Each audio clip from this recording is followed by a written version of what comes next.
The mess hall falls into dead silence. Every conversation stops. All eyes turn to the woman behind the serving counter. The same woman they've ignored for 2 solid years. Her hands are shaking.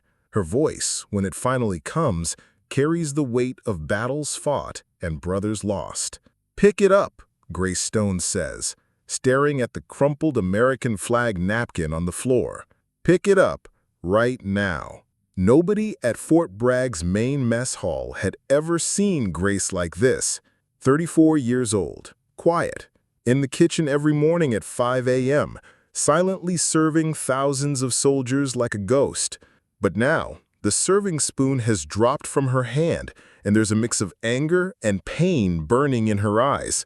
And everyone's wondering, who is this silent cook, really? Grace Stone had been working at Fort Bragg for 2 years, and almost nobody had held a real conversation with her.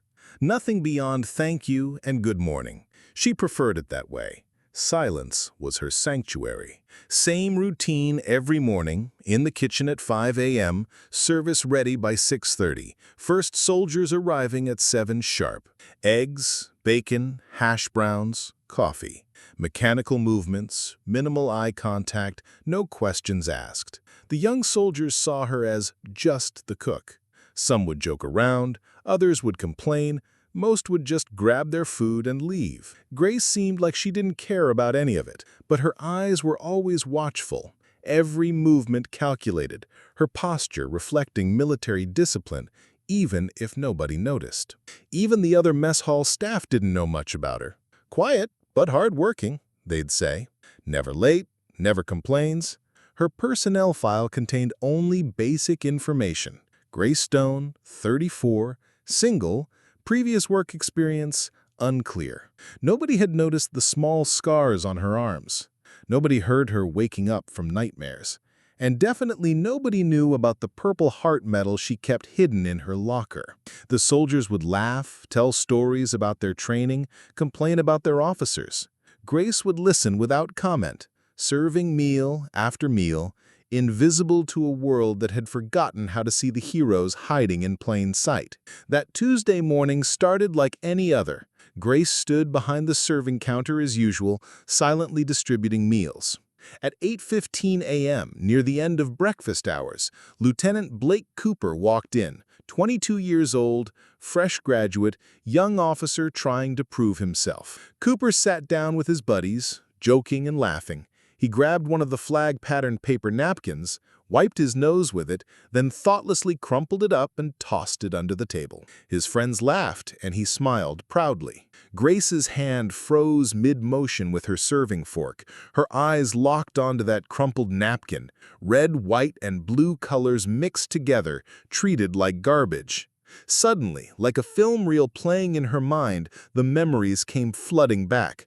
Afghanistan's mountainous regions, military convoy torn apart by rockets, her wounded buddy clutching a piece of flag in his dying hand, saying, "Take this flag home, Grace, please," as he breathed his last.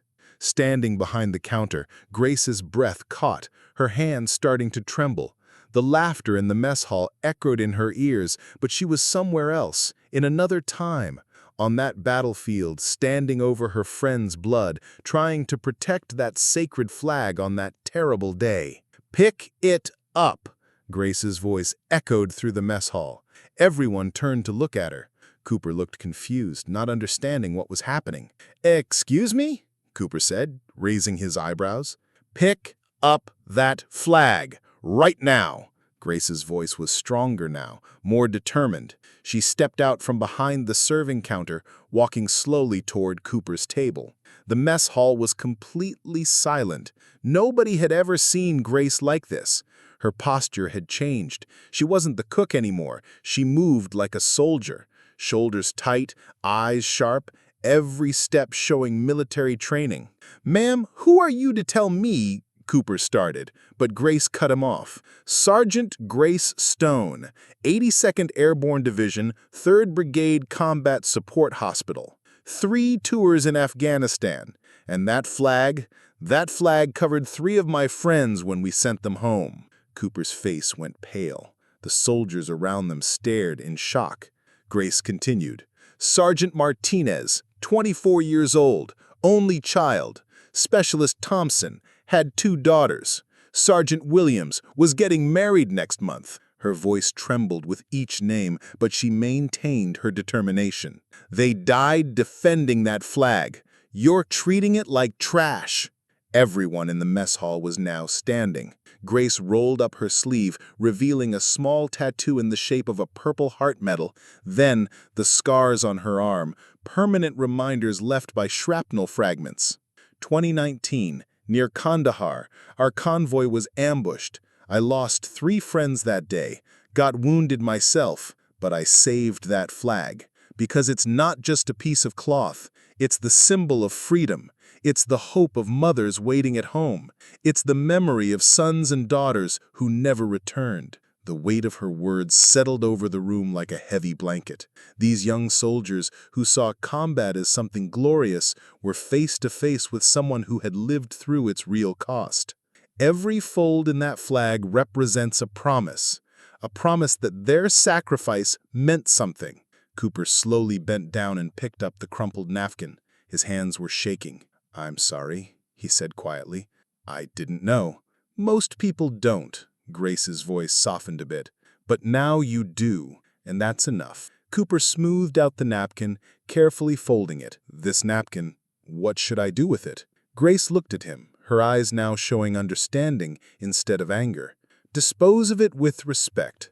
And never forget that there are stories beneath these colors, stories that never end." The mess hall was still silent, but it was a different kind of silence now, a silence filled with respect. The soldiers were looking at Grace with new eyes. She wasn't just the cook anymore. She was a hero, a war veteran living quietly among them. Grace walked back to the serving counter.